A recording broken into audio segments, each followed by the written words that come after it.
In a Hardcore Nuzlocke challenge, any Pokemon that faints has to be boxed forever, and I'm gonna try to beat Pokemon Omega Ruby using only fighting types. The rules are simple, I can only battle with fighting types from the moment I can get the first one in the game. This does mean I'm able to capture non-fighting type Pokemon if it gets me access to a fighting type later in the game, like my starter Torchic, which unfortunately has an attack lowering nature. Minus attack, the single most important stat for a fighting type. I wouldn't necessarily say this is ruined Torchic, since Game Freak already did that by giving it a butt. Moving forward to Route 102, we can pick up our next encounter, a male Ralts. It being another non-fighting type means it's gonna take a while before we can actually use it, and the early game non-fighting types just keep on coming since we can pick up Shroomish in Petalburg Woods. Now normally, these are the 3 Pokemon you can catch that evolve into fighting types. However, there is a way to actually have a fighting type before we face Roxanne. In order to do this, however, we have to pick up a second encounter in Petalburg Woods. The way the encounter rules work, I only get to use the first fighting type I find in any given area, but Slackoth isn't a fighting type, and nor does it ever evolve into one. In fact, Slackoth is really just a means to an end to acquire the first and only fighting type we can receive in Rustboro City, where this little kid is willing to trade a Slackoth for his Makuhita. And because of the level cap restriction, meaning we can't go past level 14 as we go into the fight versus Roxanne, this trade is the only way for us to actually have a fighting type to take on the first gym. It also means I'm stuck with the nickname Mackett for the rest of the game. Yeah, thanks for the cool nickname, bro. Now I know what you're thinking. I've got a fighting type to take on the rock gym, it should be super easy. And look, while your basic knowledge of Pokemon typings is right on the money, Mackett is a traded Pokemon. And because he's above level 10 and we don't have a single gym badge, he's a disobedient little What I'm basically trying to say is this fight should be super easy due to our type advantage, but we only get to hit every other move or so, and when I actually get to hit Arm Thrust, I get a 2-hitter. This lets Geodude set up a couple of defense curls, making Arm Thrust do almost nothing. That is until Mackett exceeds my expectations with a critical hit, taking Geodude out, meaning we now have to face Nose Pass, which immediately gets to set up a free Harden as Mackett roleplays as the Slackoth I traded him for. Nose Pass even gets his second Harden for free, putting me at a severe disadvantage. If Mackett keeps letting her set up defense and land free hits, there's no way I'm getting through this. A held Oranberry gives me some hope of hanging on after I get taken below half HP, and by some divine miracle, Mackett not only lands a Force Palm, but also gets the paralysis. What's great about becoming faster here is it forces Roxanne's AI to go for Rock Tomb to control my speed, which does a bit less damage than Tackle. My second Force Palm did unfortunately put Nose Pass in healing range, but Mackett manages to hit a third, taking Nose Pass below half. We then go back to the old ways of not listening, giving Nose Pass a free Rock Tomb, which doesn't actually make Mackett slower, and another Force Palm takes Nose Pass deep into the red. But after the next Rock Tomb, Nose Pass is finally faster. As another one takes Mackett into the red, there's no room left to mess around, and Mackett just barely makes it, taking out Nose Pass with a final Force Palm to very narrowly acquire our very first gym badge. For my own Pokemon, I give them perfectly suited nicknames. But giving the name Pikachu to a Shroomish doesn't seem right. You're a deranged man, Jeffrey. I should have listened to my mother. Oh, quiet down, Pikachu. With the first badge in hand, the level cap increases to 16, the exact level for Torchic to evolve into Combustion. And now that we have a somewhat competent fighting type that'll actually listen to us, the second gym is a piece of cake. Brawly's not exactly a difficult opponent, but without the psychic type Meditite that he has in Pokemon Emerald, he can't exactly put up a fight against Combustion. So the fight is as brain dead as me just clicking double kick 4 times, which brings back fond childhood memories of just clicking my strongest moves with my starter. And now that we've raised the level cap above 20, it's time to try and get our hands on a Dawnstone. Normally, you get a Dawnstone from Wally just before the Elite Four at the end of Victory Road. However, with so few fighting type encounters in the game, we desperately need a Gallade now. And the only other way to get one is a rare, super late reward in Super Training that requires you to train all the way up to max EVs on a single Pokemon. EVs are incredibly powerful and definitely a natural part of the game, but if you maximize your stats exactly the way you want, they can kind of trivialize the game. And in order to stay true to the challenge, I'm not going to intentionally EV train any of my Pokemon, which is why after a couple of hours of Super Training and some more just to unlock the Gallade Balloon, I actually ended up resetting Mockett's EVs. Once I'd unlocked the Gallade Balloon, I had to knock it out as fast as possible without getting hit by the footballs to get the highest possible prize.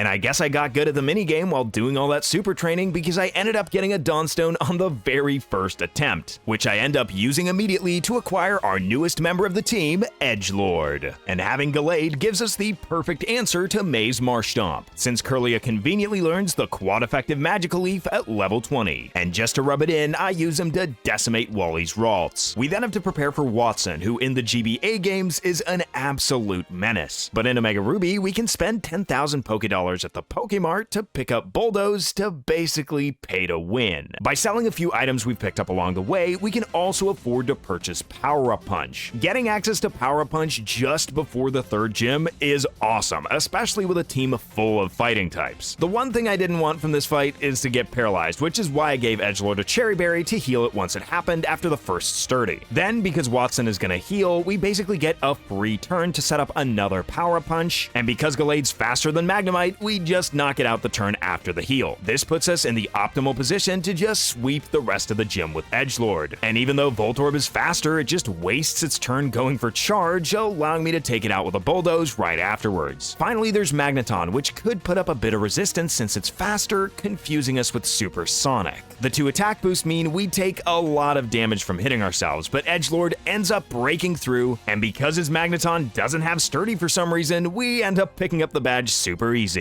And now that the level cap is 28, we can upgrade the team substantially by first evolving Toadette into Breloom, one of my personal childhood favorites, and Mocket can also finally evolve into Hariyama. There's now only 3 more fighting types we can get in the game, the first of which is available just before Fiery Path, Machop. Without being able to fully evolve, this thing is way less useful, but Machoke is still a fairly decent Pokemon. Before we get to take on Flannery, we have to deal with Team Magma. The encounter at Meteor Falls is extremely easy since we have a pre-burned Macket with Guts, but Meteor Falls is not what I'm worried about. All of Team Magma only has one threat against my fighters, and that is Maxie's Golbat and later Crobat. Not only does it quad resist fighting, it also hits super hard against my frail glass cannon fighting types. Maxie's lead Intimidate Mightyena makes things even more annoying since I now have to send in Gallade before swapping in Mocket, meaning I have to take a bit of extra unnecessary damage from Assurance and Burn to avoid being intimidated. I then go for Fake Out for some great damage at the cost of a bit of burn, before taking Mightyena out with a Power Punch, effectively getting me to +2 attack with the boost from Guts. Burn then gets me just below half HP as I'm forced to face Golbat. And Mocket is extremely lucky that Golbat's only flying move is Air Cutter. If that would have been any physical flying type move like Wing Attack or Acrobatics, Hariyama would have been screwed. We also don't end up missing the 95% accurate Rock Tomb, which is beautiful. We then just barely survive the burn with 15 HP, and because Camerupt is as slow as they come, we outspeed with a +2 Bulldoze to finish the fight. And for now, I don't even want to think about the fact that his Crobat down the line has Acrobatics. The actual following gym fight versus Flannery is a lot less scary. I'm not sure why the 4th gym leader in the game has a Slugma and not a Mag Cargo. Nevertheless, I end up making a bit of a mistake here, going for Power Punch instead of just taking it out with the super effective Bulldoze. This little blunder allows Slugma to set up Sunny Day to boost the power of fire type moves by 100%. Not an expert, but I don't think that's something you should let the fire type gym just do. This means that even though we're at +2 as we face Torkoal, we now have to face Torkoal in the sun. And even at +2, we can't take it out with a Bulldoze, so thank goodness for Gallade's base 115 special defense, because for a second there, I was seeing the light at the end of the tunnel. Gallade then takes out Torkoal with another Bulldoze, and even if her Numel would have been a Camerupt, it doesn't stand a chance against a +2 Bulldoze. And with our 4th gym badge acquired, we can evolve Machop into Machoke. And like, do the shorts just magically appear when he evolves? Are the shorts an actual part of his body? Oh my god, I've never noticed Machoke doesn't have a stomach. It's just pecs straight to pelvis. What the Father, I've come to face you. You said I'd never beat you the way you've always beaten me. Why can't you just be normal? Is what you used to say. Well, guess what? This time I'm the one with the belt. It's my,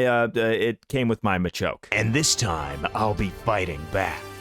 That's right, in defiance of my father, the normal-type gym leader, I went out on a journey to beat the Pokemon League with a team full of fighting types. And Maket the Hariyama is the perfect Pokemon to take on slacking, since we can use Fake Out to cause it to flinch the turn when it would actually move, which then gives us a free turn to take it out with a Guts-boosted low sweep because of Truant. Who's the lazy one now, Dad? His second Pokemon is Vigoroth, which doesn't have Truant, but he just ends up going for Encore, because I guess this stubborn bastard is trying to prove he can take it. But a single low sweep is all it takes to knock Vigoroth out. This puts us at a decent amount of health as we face the final slacking, which does outspeed us and does a respectable chunk with Chip Away, and because of Encore, there's only one move we can go for, and even if low sweep wouldn't have KO'd here, we would have had the Truant turn to claim our 5th gym badge. I can't believe it. I lost to Antler Boy. No, I lost to Antler Man. That's right, Dad. I've become a real man. You don't mess with Miss Unova. After getting my 5th badge, I received the Mega Bracelet from Steven. The guy even gives us the Blazikenite, which we're unfortunately one level shy of being able to use before the next gym leader, Winona. A gym full of flying types is the biggest threat to our team so far, so I make sure to make the necessary preparations and head over to the berry farm to pick up the only Koba berry you can get in the game. Now, technically, you could farm this Koba berry for hours or days in order to get an infinite amount of them, but I already spent hours doing super training, and what would I do while I wait? Go outside? Yeah, right. Instead, I head into the battle versus Winona with only one singular Koba berry to reduce flying type damage. She leads with Swellow, so I send in my bulkiest Pokemon first, Maket. With a Guts boost from being pre-burned, we actually deal a ton of damage with Fake Out. But honestly, I should have probably gone for Rock Tomb while I had the chance, since Swellow immediately goes for Double Team to boost its evasion. Fortunately, Maket isn't messing around anymore, and I can take out Swellow's remaining health with a power-up punch to also boost my attack. The burn is slowly ticking away at our health, which is a bit concerning, and Winona sends in Pelipper. She annoyingly uses Protect here just to get that little bit of extra burn damage, which is infuriating. Pelipper then goes for Aerial Ace, but primarily being a special attacker, the Aerial Ace doesn't actually do too much damage, even as a critical hit, which activates my Oranberry to get just a little bit of health back before I take Pelipper out with a single Rock Tomb. And this is where things start to get really dangerous, as Winona sends out Skarmory. We are in range of being taken out here, so I swap out into Combusken. And right here, we're taking a big risk, because a critical hit could absolutely end me. On the switch, we tank the first Aerial Ace with the Koba Berry, and if Skarmory gets a critical hit Aerial Ace on the following turn, it's over. But for some odd reason, Winona goes for Air Cutter, which couldn't even have taken Combusken out with a crit. And thankfully, her Skarmory doesn't have Sturdy, allowing us to take it out in one hit with Flannery's Overheat. But now we've got a new problem, Altaria. This thing may not have a flying move, but it's still an absolute menace with Cotton Guard and Roost. Expecting the Earthquake, I swap out into Toadette to hopefully get some status on this thing. But instead, Winona pulls an Uno reverse card, hitting me with a Dragon Breath that ends up getting Toadette paralyzed. She even manages to get the annoying full paralysis. Another Dragon Breath takes Toadette into the red, but I managed to pull off the Leech Seed for some passive healing. Another Dragon Breath would take me out, so I have to swap out here, sending in Madude. Altaria goes for another Dragon Breath, but even without something like an Eviolite, it barely does any good damage to Madude, and I get health back from Leech Seed. A second Dragon Breath gets Madude below half health, activating an Oranberry to get just a little bit of health back, which combined with the regen from Leech Seed adds up to be a substantial amount. I go for Rock Tomb to lower Altaria's speed, and after Winona heals up to full with a Hyper Potion, I can safely get in another free Rock Tomb in order to outspeed Altaria and get her below half health with Leech Seed. With Madude's superior speed, I go for Dual Chop to take Altaria out and claim our 6th gym badge. And getting this badge unlocks a lot for us. First of all, the level cap allows us to evolve Ringo into Blaziken. From there, we also get access to the new areas where we can capture the remaining 2 fighting types in the game. I start by capturing Heracross in the Safari Zone, and once atop Mount Pyre, I can pick up Meditite. And conveniently, right next to where we caught it, I can pick up Medichemite. Since we're about to face a Psychic-type gym, I make sure to do some preparation. I start by evolving Meditite into Medicham.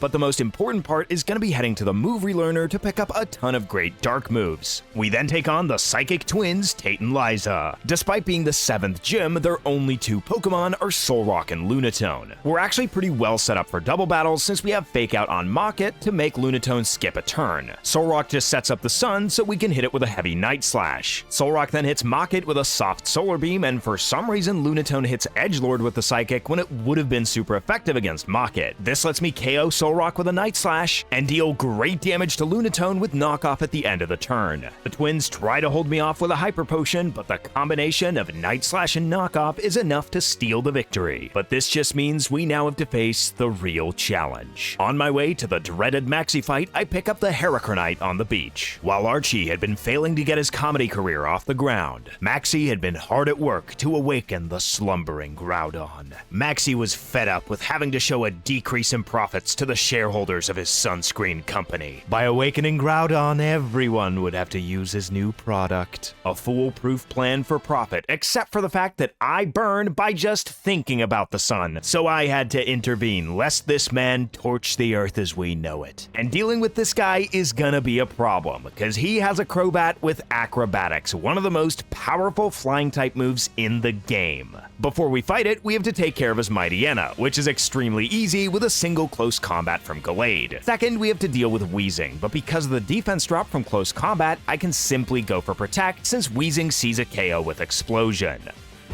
It's then time to face Crobat, but without any Koba Berries, there's not much I can do. So far, we've been getting by without casualties, but that's just not going to be possible anymore. To get a safe switch, I need to make a sacrifice. I'm sorry, my dude. This gives me a safe switch to Macket, who's my only Pokemon that can actually tank in Acrobatics. All I need to do is land this Rock Tomb. But what does unfold is the worst possible chain of events. Not only does Crobat get a crit, my Rock Tomb gets the lowest possible roll. So Crobat ends up surviving and Mocket gets taken out by Burn. I know some of you might think I could have gone for Fake Out, but because of Inner Focus, it wouldn't have flinched Crobat. Fortunately, I do have Quick Attack on Blaziken, so we can finish off the fight without any further casualties from Acrobatics, but losing 2 Pokemon to Maxi means we can at most have 5 Pokemon as we enter the Elite Four. But worst of all was learning that it's been Steven and the Devon Corporation who have been funding Maxi's sunscreen business. And that's something I can't forgive anyone for, even if they're as handsome as Steven Stone.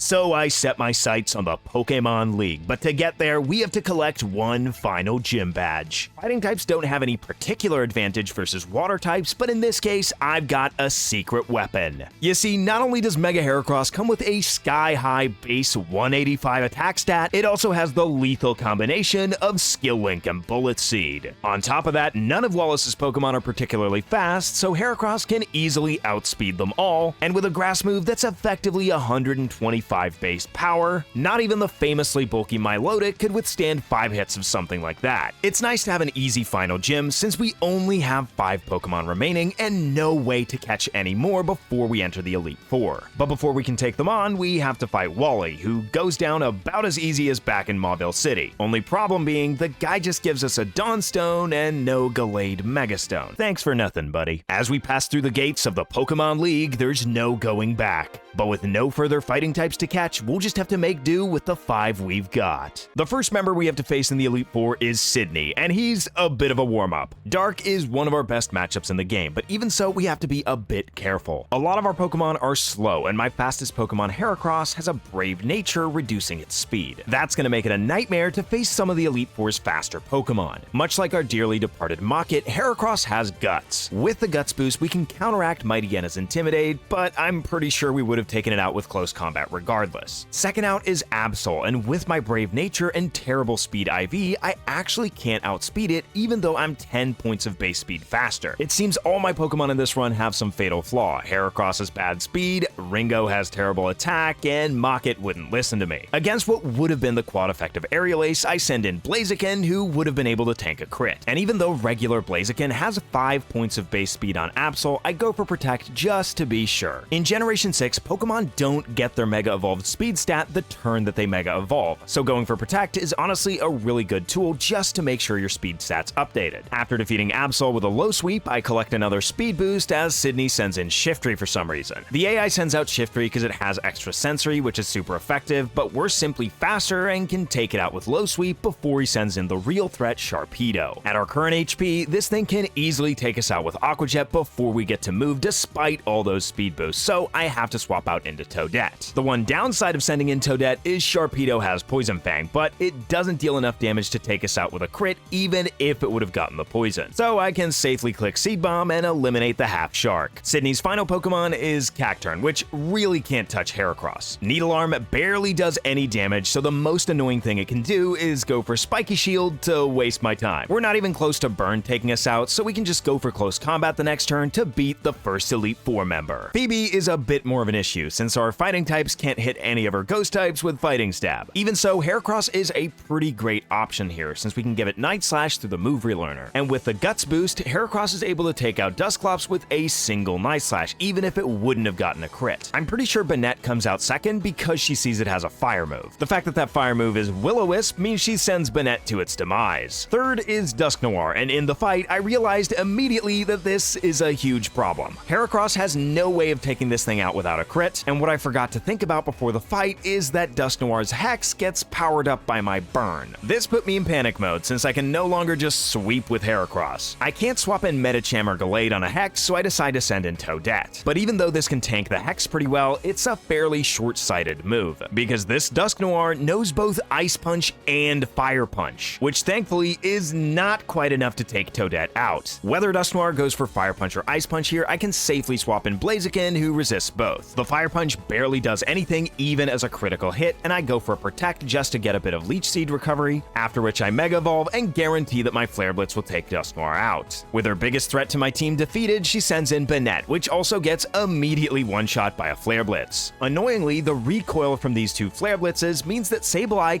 kinda has a chance to take me out with a couple of Power Gems, or perhaps worse, put me in range of taking myself out with recoil. I can't send either of my Psychic types into a Shadow Claw, so I send in Heracross, who at this point is getting pretty low due to burn. I decide to go for Night Slash, which is so stupid because after Shadow Claw and burn, I'm left at 1 HP. Shadow Claw is a high crit rate move, and if that would have gotten a crit, it would have been game over for Heracross. Thankfully, instead, we survive on 1 and take out Sableye with another Night Slash, which means burn doesn't activate at the end of the turn since we win the fight. Glacia is a bit of a breather, since despite having a couple of water types, her team is of course fully ice. Not only is Ice the worst typing in the game, it's also weak to both of Blaziken's stabs. Combine that with the fact that Mega Blaziken has Speed Boost to boost our speed at the end of every single turn, and we can take this Glalie out with a couple of power-up punches to get us to +2 attack, well, Glacia's Ice types basically don't stand a chance. At effectively double Mega Blaziken's attack, Walrein stands no chance even against a weak move like Low Sweep. We then have enough health to take recoil damage from annihilating both Frostlasses with Flare Blitz, and the final Glalie gets handled by a final Low Sweep. But the one that I'm actually scared has a chance to end the run is Drake. The man has a lot of really fast dragons, and my only way to try and match his speed is with Medicham. Medicham, however, only has base 80 speed, so I elect to Mega Evolve it in order to get it up to base 100.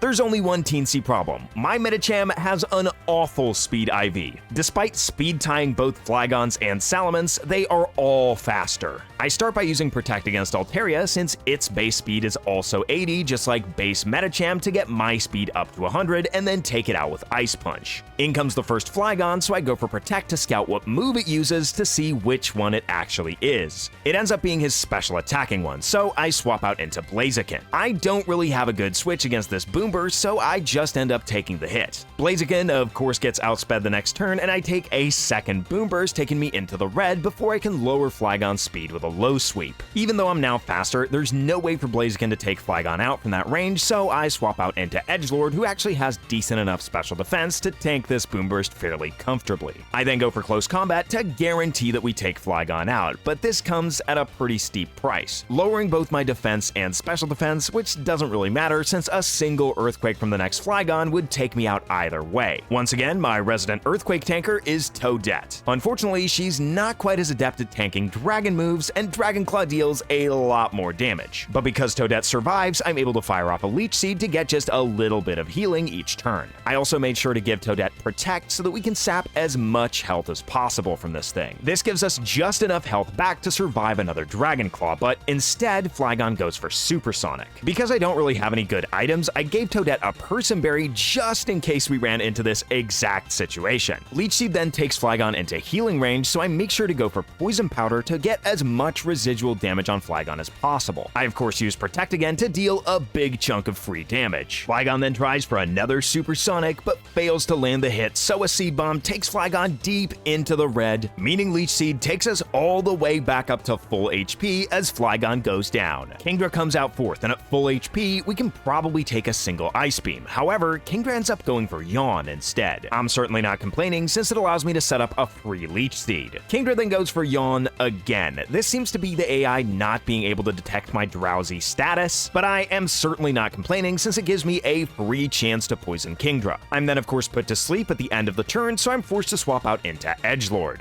Kingdra hits me with what would have been the super effective Ice Beam, and even though Gallade has that awesome special defense, we get frozen. I did happen to have a Lumberry equipped since it's literally the only good item I can have on Gallade, but even still, the audacity of this stupid seahorse to freeze me. Because I'm not frozen, Kingdra decides to go for Yawn, which actually just gives me a free turn to hit it with close combat to finish it off. And with only Salamence left and Heracross and Medicham full HP, this puts me in the perfect position. Salamence doesn't have any flying moves, but it does have the Psychic type Zen Headbutt. In order to be able to tank it or a Dragon Rush, I need to get Heracross in for free, which unfortunately requires a sacrifice. But Toadette does so much more than just sacrifice herself by triggering Effect Spore at the exact right moment. Sure, she will still have to be sacrificed, but now I don't have to take any kind of risk sending in Heracross, because with Salamence paralyzed, Mega Medicham can easily outspeed it. And so with a final Ice Punch, we take out the dragon and finish off the Elite Four. But even with all four defeated, there's still one man we have to defeat. One handsome bastard who was willing to profit off the destruction of Hoenn Oceans. Sure, he may have the support of IGN, and heck, he may even have a point. But that's not going to stop me from getting my revenge. Steven Stone is a master of steel types, which you might think would make it very easy for our fighting types. However, the man has two psychic types and even the flying type Skarmory, this time with Sturdy. This makes it a lot trickier to deal with, since we can't just Mega Evolve, Protect, and take it out with Overheat. We have to risk taking some damage from Aerial Ace, which means we don't have a lot of wiggle room to go for Flare Blitz. I start by going for Power Up Punch, since I might as well boost my attack if I'm gonna break Skarmory's Sturdy. Instead of attacking me, the Metal Bird just sets up spikes, which is a bit annoying, but a lot better than getting hit by Aerial Ace. I then blast it with an Overheat to hit it on the specially defensive side, since we don't care about losing special attack, but more importantly, we don't want to take recoil damage from Flare Blitz. Aggron comes out next, and because it has Sturdy, I wish I would have given Blaziken Double Kick instead of Low Sweep before entering the Elite Four. Instead, we're forced to switch out, since it would take us out with Earthquake if we don't. Edgelord is just barely able to take it, but he won't be able to tank another. And oddly, the fact that we leave Aggron in healing range and that we get taken out here actually kind of works in our favor. Obviously, it's not a good thing that Aggron survives while we faint and that he's just gonna heal, but it does give us a window to send in Medicham, and the turn that Steven uses the full restore, we get a free turn to set up our attack with Power Up Punch. Because the punch boosts our attack, it doesn't matter that we fall just shy of dealing half of Aggron's health, since the +2 from the first punch gives us enough power to take Aggron out and gets us to +2. This is perfect, since +1 is not quite enough to take Claydol out with Ice Punch, but at +2, it's an easy one-hit KO. Cradily comes out next, which unfortunately has Confuse Ray, so I can't keep setting up with Power-Up Punches and instead have to knock it out with a Brick Break. Another Power-Up Punch would have given us enough power to one-shot Armaldo, but being confused used is a lot worse. This means Brick Break just barely lets Armaldo live, and it hits me back with a neutral X Scissor, taking me down into the yellow, which activates my Citrus Berry. This just barely gets me back up above half health, and as Steven heals up with a full restore, I go for another Brick Break, which this time leaves Armaldo in the yellow. Having Steven use his second full restore before he sends in Metagross is probably a good thing. Mega Metagross is a huge problem. Because it's psychic, it means it doesn't take super effective damage from our fighters while dealing super effective damage back.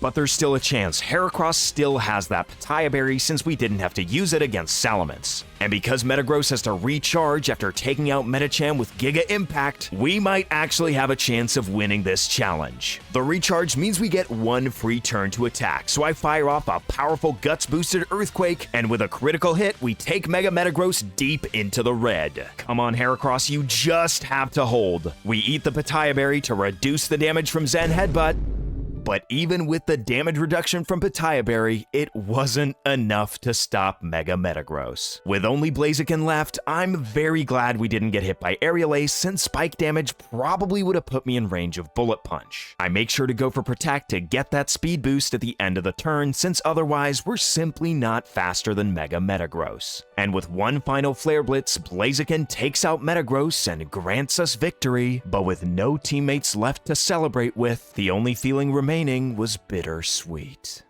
Well, that and the awesome feeling that I had just beat a Pokemon Omega Ruby Hardcore Nuzlocke using only fighting types. Using one of my favorite types of all time in one of my favorite regions of all time was of course an absolute blast. So let me know what Nuzlocke challenge I should try next in the comments down below and subscribe.